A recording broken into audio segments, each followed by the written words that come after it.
Starting a new job can be tough, especially a public job, especially after someone finds a bunch of racist Facebook posts you made. So, what's Clackamas County Commissioner Mark Shull gonna do? It's my intention at this time To resign, right? I knew it. to continue to carry out the work for the people of Clackamas County. Oh, okay. Curveball, going against the grain and your coworkers. Let's see how it works out for him. And also, maybe you heard Oregon is invading Australia and that this is our army. It's a coup! Puh. Here's the story. I stand by that joke. I do. Who cares, right? Hi, I'm Dan Haggerty.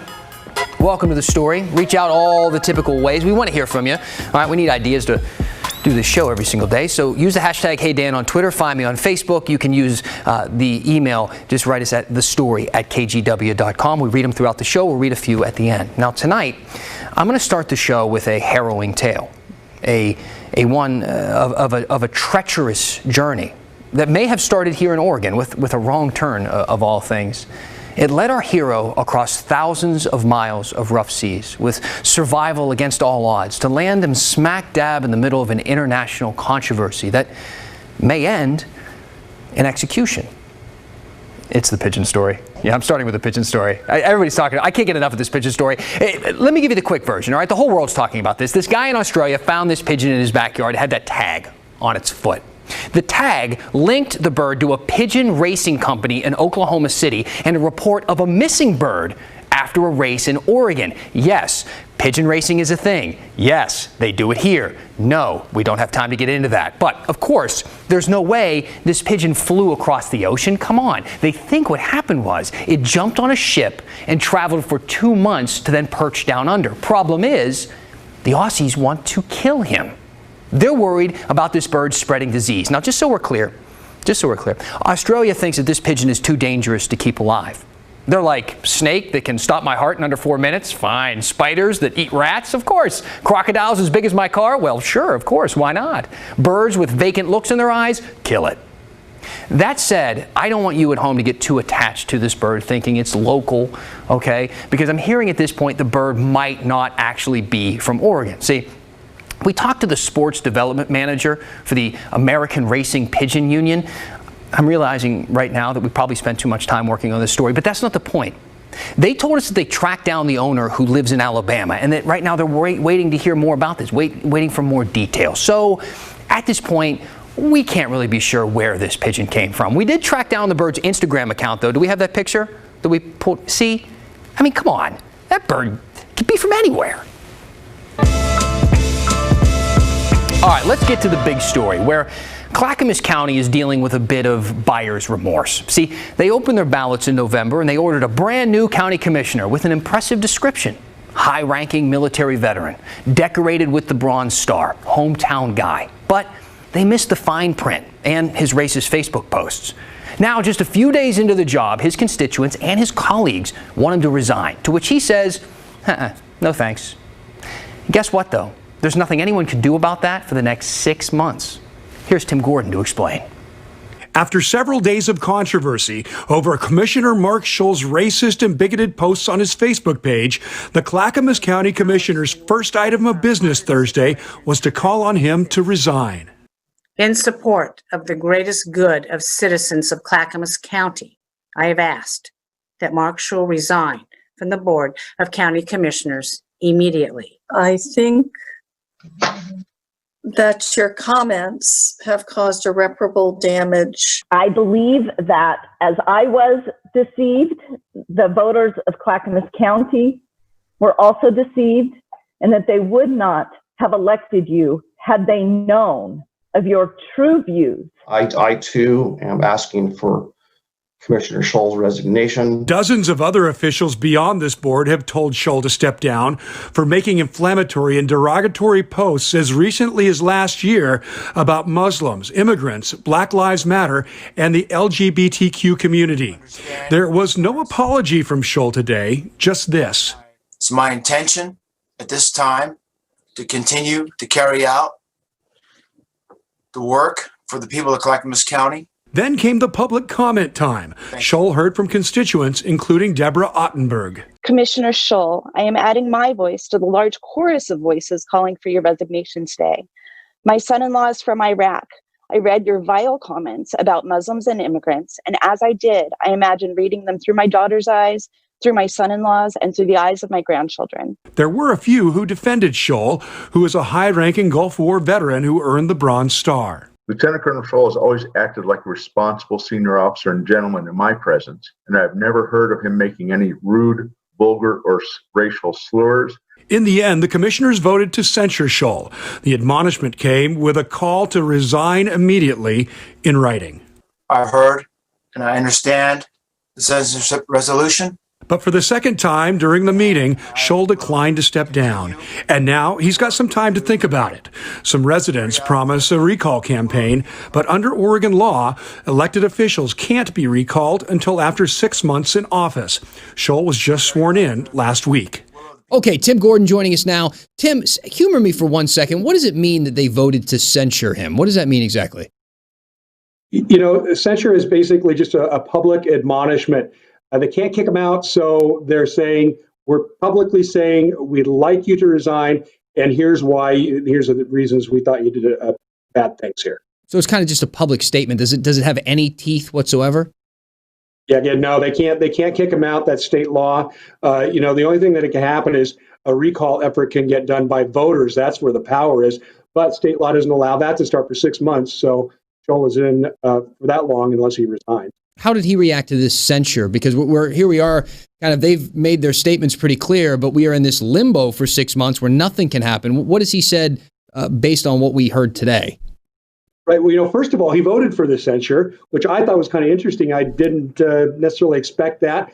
He's not doing interviews, so I can't ask him why he did that. But, in his response to the censure, he again said he wasn't going to resign, but he also said, quote, I will continue until such time as I have considered this censure matter further. So maybe there's something to read into that. We'll see. I think an interview with you would clear this up. How about it? I think it really would, and I'm open to it anytime. It's my weekend starting the next couple of days, but I'd drop in for that. Sounds good. Appreciate it, Tim. Thanks. You bet.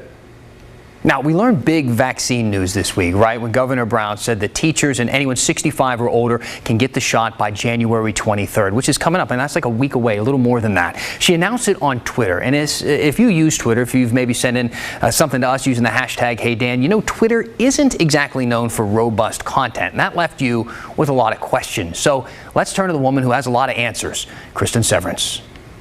Dan, I don't have all the answers, but I have a lot of them. And the first one, well, let's get to the question first. People want to know who should not get the COVID vaccine. It's important to remember health officials say the majority of people should get the vaccine. It's safe and effective for most of us.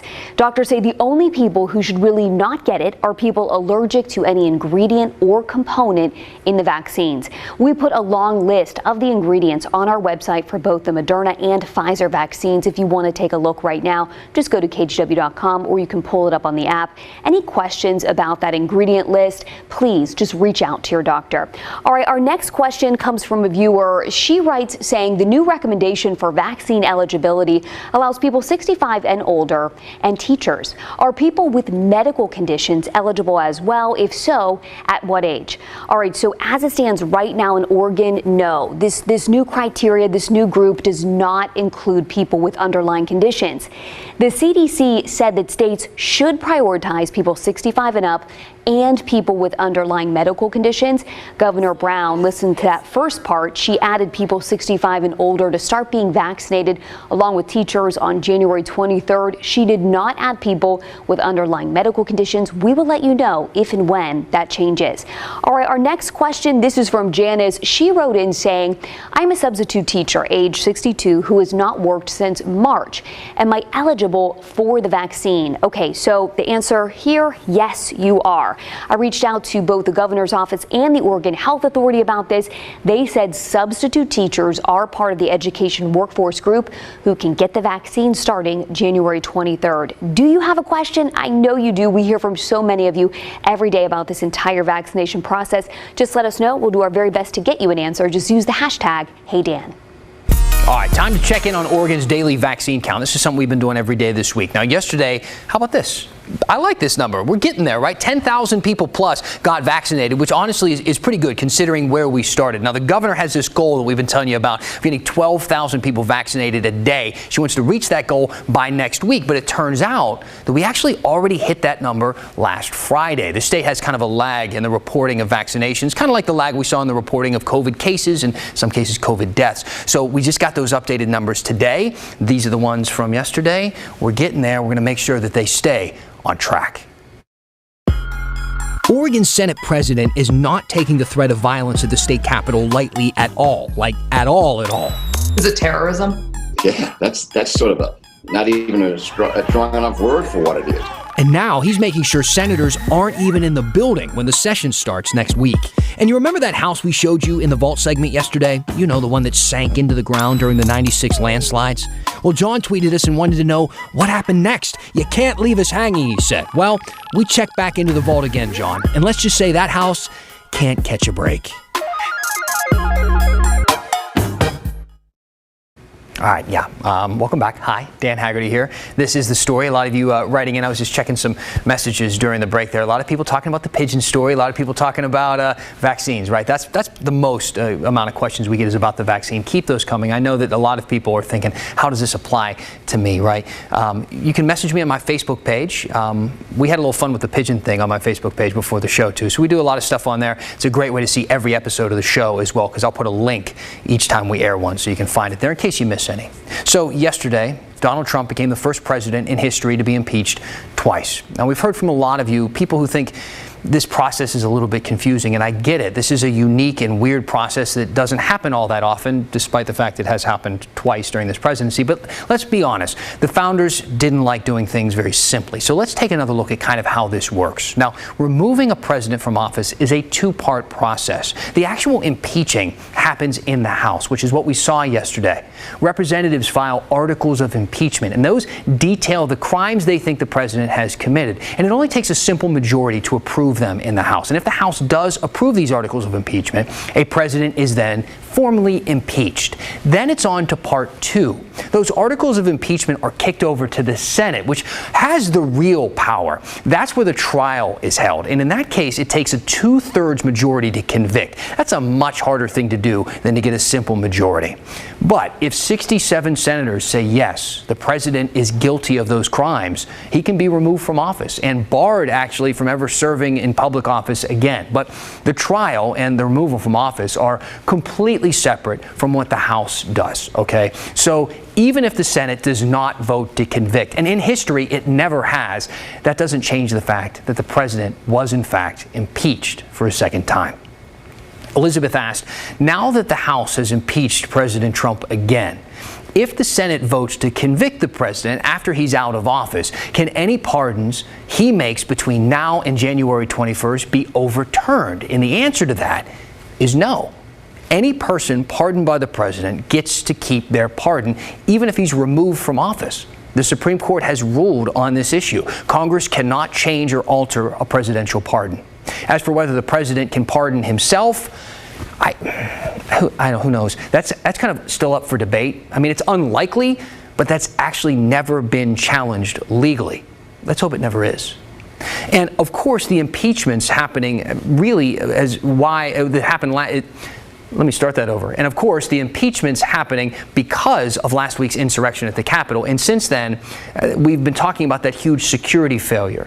And they're bringing in the big guns now, despite the fact they've been in a lot of photos laying around. You've probably seen these viral pictures. These are National Guard troops camping out, sleeping on the Capitol floor, right, in the Capitol building. A total of 20,000 are deployed to D.C. for the inauguration next week. Some of them are from home, from here. They're from Oregon. And I talked to Pat Doris about their mission now at our nation's capital.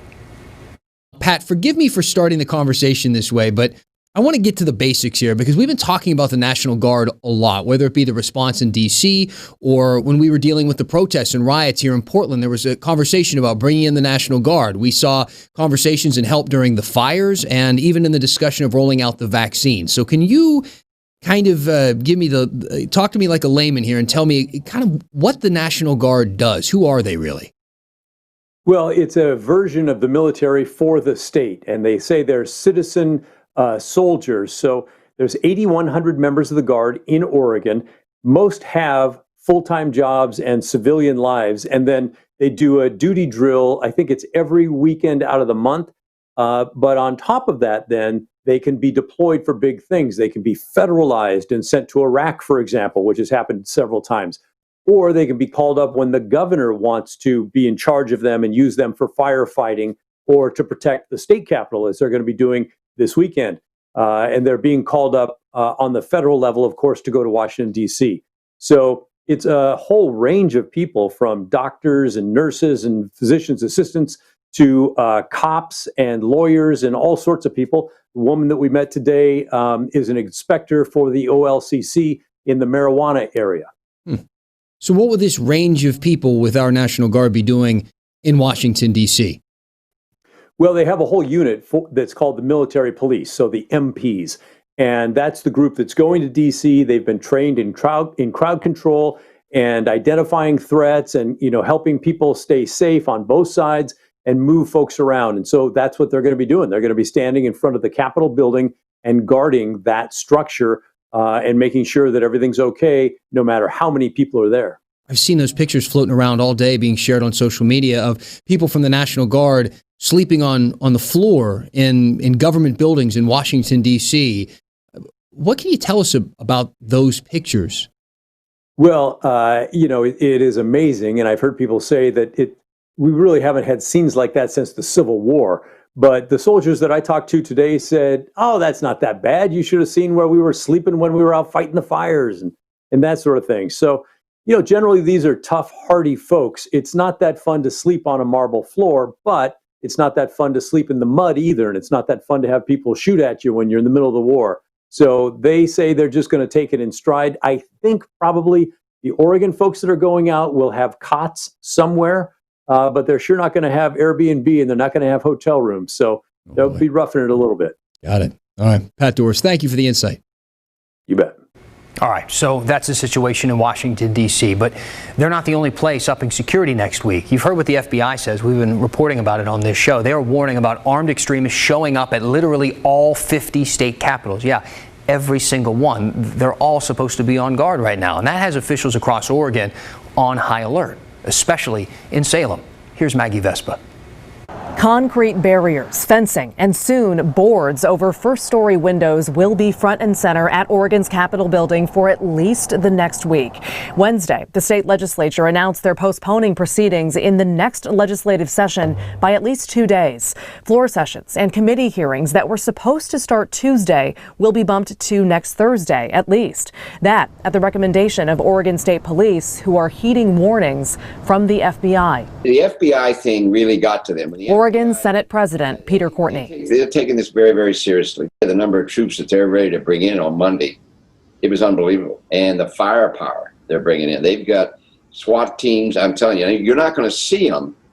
But believe me, where they're stationed, I'm aware of. The warnings issued by the FBI this week can be summed up like this. Law enforcement in all 50 states should be prepared for armed extremists to incite violence at their state capitals or other public spaces. Thursday, that national warning was driven home by special agents from the FBI's Portland field office, who asked reporters to come to Northeast Portland's Holiday Park for a briefing. Last week, we saw violence in the nation's capital that we take very, very seriously. The agents refused to say whether they're tracking specific threats here in Oregon. They did say they're scouring tips and the internet, both for those planning future violence and to help ID any Oregonians who may have traveled to D.C. for last week's insurrection. They pointed out, again, that event put every state on high alert. But then you overlay that, the local events here in Portland, even in Salem recently. Obviously, this community has every right to be concerned given everything they've seen. Here in Portland is referring to the months of racial justice protests that played out and at times turned violent on our streets. It is important to note the city's chief of police said Thursday there are no known specific threats here. In Salem, what happened in D.C. feels more familiar. During last month's one-day special session, a violent group of far-right extremists successfully forced their way into Oregon's Capitol building. Well, Some forced their way. Others, surveillance video shows, were led in by State Representative Mike Neerman, a Republican from Polk County. OSP is investigating, and the House Speaker has called for Neerman to resign. In the wake of that day, the Senate president said Capitol staffers on both sides of the aisle have resigned out of fear. Is it terrorism? Oh, yeah. I mean, that's sort of not even a strong enough word for what it is. I mean, in my lifetime, I never dreamed I'd see something like this. Making matters more painful, Courtney said, going into this session, the Senate had read 800 bills tied to the pandemic, wildfire aid, racial justice, and other massive topics. Now, it's all on hold. We stopped everything. We're not even having the initial public hearings. We're not even, we can't make law. How many bills will be lost or not considered because they're not considered because of these delays? And the question is, Maggie, is this the last one of these? Is this the last one of these? Maggie Vespa, KGW News. Let's hope it is. Now, last night on the story, we took you into the KGW vault. We took a look back at this huge landslide in the gorge during the 1996 flood. It happened in the small town of Dodson, and it destroyed a family's home. Now, after the story, a lot of you got really interested in this, and John tweeted, "Hey, Dan, so what happened to the Royce family?" Those are the people who lived in that home from the Dodson landslide. Did they rebuild or move? You can't leave us hanging, so we'd never leave you hanging. All right, and it turns out that Keely Chalmers actually followed up with that family a few years ago. So let's go back into the KGW vault and see what happened. This was all cleared pasture land. Yeah, there was not a pebble in here anyplace. February 8th, 1996. A wall of mud, rocks, and debris comes crashing through the Dodson home of Carol and Hirsch Royce. This is the dining room. That was the kitchen. The two get out just in time. I went to the back of the kitchen and I could see it coming. It was about halfway down the field by that tree. But their home is half buried and would stay that way for the next 21 years until the Eagle Creek fire. It looked like North Korea had landed a missile over there. Well, just blows up like that. The fire destroyed what had become known as the landslide house and came within yards of the home Carol now lives in. Her son-in-law, Joe Nolan, showed us the damage. So you can see the chimney was here, the porch was on this side. Marvelous house. Nolan says his fear now is another major landslide. The fire has made these slopes much more susceptible to sliding, and with rain in the forecast, the family is worried. We watch the weather forecast. We have a rain gauge. We're not going to lay down and cry, for Christ's sake. History could repeat itself. And unfortunately, history did repeat itself. During this week's rainstorm, another huge landslide happened in that same spot in Dodson. We know one person is missing, and it shut down I-84 for a while. If you have any ideas for us in the vault, let me know. We love digging around down there in the archives and seeing what we can find. Send me an email at thestory@kgw.com. I'm going to read some of your comments and finish the story up when we come back after this. What's good, everyone? That was my best Orlando impersonation. How'd it sound? Big congratulations to the big guy. They're in order. My personal favorite sportscaster here. Of course, I'm a little biased in this arena, but I will tell you, my colleague Orlando Sanchez scored a big honor from the National Sports Media Association, Oregon's 2020 Sportscaster of the Year. And that's not an easy thing to do considering the year in sports that we have had. But he has been killing it covering sports from home. Got the trophies behind him, the Jordans behind him. He's the man. If you ever met him, you know his energy is unmatched. His sports knowledge is unrivaled. And he is honestly just a really, really good dude. Just a nice guy. We're proud of you, buddy. Thanks for doing such good work here at KGW. Now, look, I've been getting a ton of questions. A lot of people wondering more about this vaccine rollout, the specifics to you. Maybe you are 65 or older. Maybe you are a teacher, or you work with kids in some way, and you're curious about this. Some of the stuff we just don't know. We know the governor said don't call your doctor, don't flood the state with calls, and to wait for more information that's expected to come out tomorrow. So pay attention to the Twitter feeds or whatever it is you kind of get your news from during the day, but stop back here at 6 o'clock for the story. We'll do our best to kind of summarize what we know for you. In the meantime, that's it for tonight. I'll see you back here tomorrow.